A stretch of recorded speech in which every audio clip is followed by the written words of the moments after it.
Nós vivemos numa cultura terapêutica e acabamos todos por nos vermos como pobres, doentes, precisando de alguma espécie de cura, não é? Alguma espécie de tratamento, alguma espécie de terapia.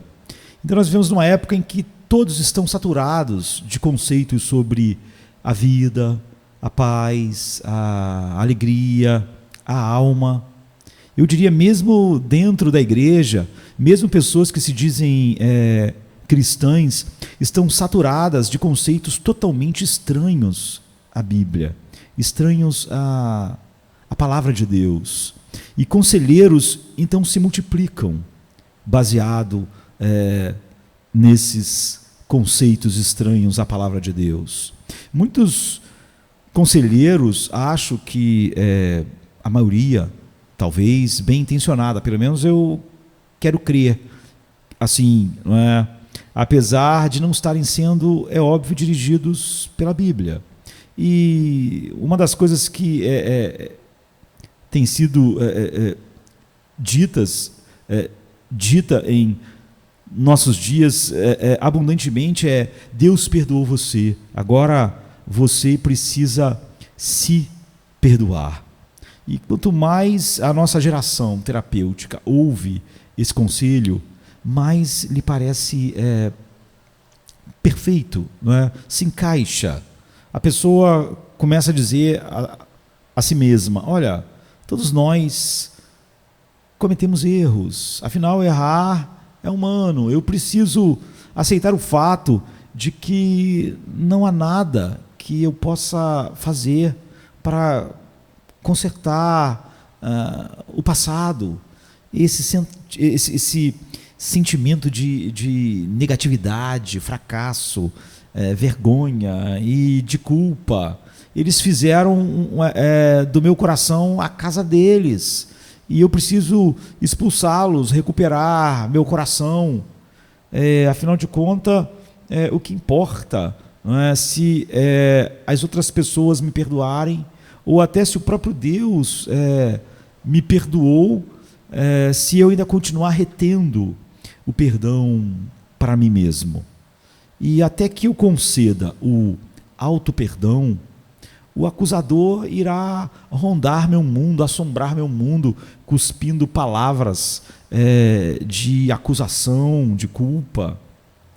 Isso se tornou tão comum que eu aposto que em algum momento da tua vida você recebeu conselho assim, ou quem sabe deu esse tipo de conselho: perdoe a si mesmo. Então quer dizer que você arruinou o teu casamento e agora você se vê divorciado, sozinho, solitário, e é hora de perdoar-se pelos teus erros e seguir em frente. Você realmente erra como pai e culpa todos os erros que teu filho comete nos erros que você cometeu como pai ou mãe, e larga essa culpa, saia do passado, perdoe a si mesmo. Você arruinou a tua carreira, você envergonhou a tua família. É hora de quebrar as correntes da culpa, erguer a cabeça e dizer: eu me perdoo, eu me perdoo. Você merece liberdade. Todo mundo faz coisas assim. Se perdoar é a única maneira de se livrar do perseguidor, do acusador, de uma vez por todas. É fácil acreditar em tal conselho.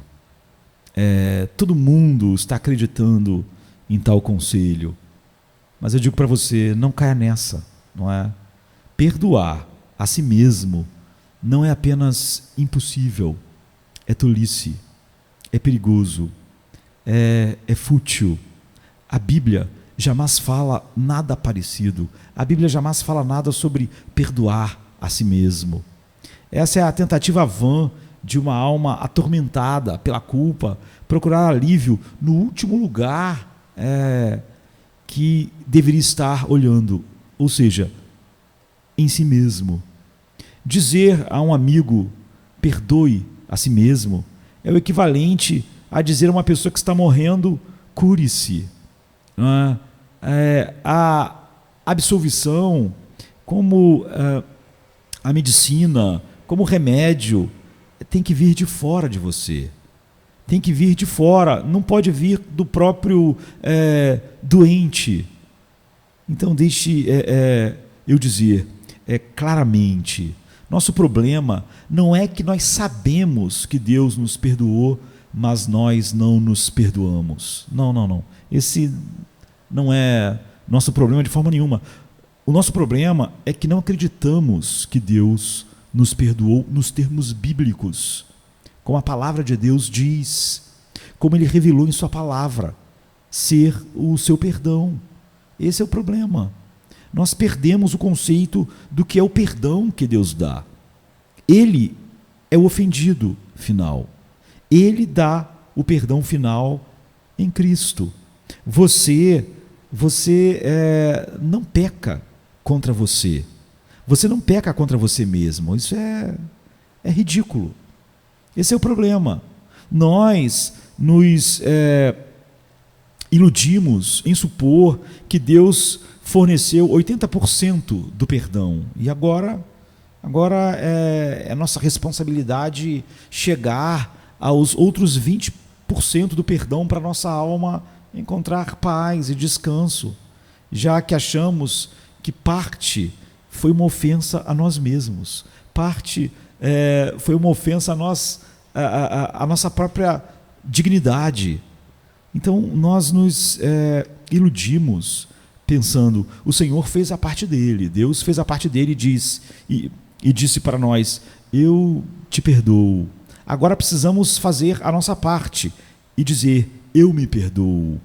Esse pensamento que se tornou comum é muito pior do que ilusório. Esse pensamento é autodestrutivo. No final, acabamos nos transformando, eu diria, entre aspas, no rabo humano, querendo abanar o cão divino. Quando Deus perdoa, Ele perdoa completamente. Davi, por exemplo, vamos olhar para Davi. Davi não tem que se perdoar pelo pecado dele. Ele não era a parte ofendida pelo seu pecado. Não foi a glória de Davi que foi desprezada. Não foi a dignidade de Davi que foi desprezada, mas a de Deus. A glória de Deus foi desprezada. Então, quando Deus perdoa, Ele perdoa completamente. Não há deficiência do perdão de Deus em Cristo. Nem 20% de deficiência, nem 10% de deficiência, nem 0,0001% de deficiência ou de absolvição que nós precisamos somar, vir de nós mesmos para fechar a conta. Todos os atos sombrios que trazem ruína e desastre aos casamentos, às famílias e carreiras, todas as mentiras e enganos, toda a vergonha e mágoa e arrependimento que nos acontecem depois, tudo isso Deus perdoou de uma vez só, porque Ele transferiu todos esses males para um homem perfeitamente justo, que voluntariamente deu a sua vida em nosso lugar. Tudo que Davi fez foi colocado sobre esse homem, por exemplo. Então, mesmo que os outros se recusem a nos perdoar, nós descansamos pacificamente, eu diria, na única absolvição que importa, a que o próprio Jesus dá, da sua sangrenta cruz de amor maravilhoso e soberano. Então, quando o acusador aparecer, empurre em direção a ele uma cruz coberta de sangue.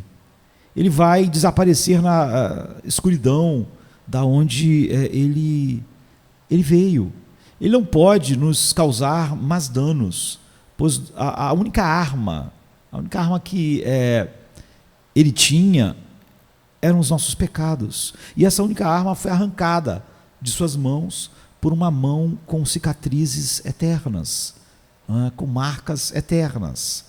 Então, por exemplo, o apóstolo Paulo diz em Romanos 8, 33 e 34, quem fará alguma acusação contra os escolhidos de Deus? É Deus quem os justifica.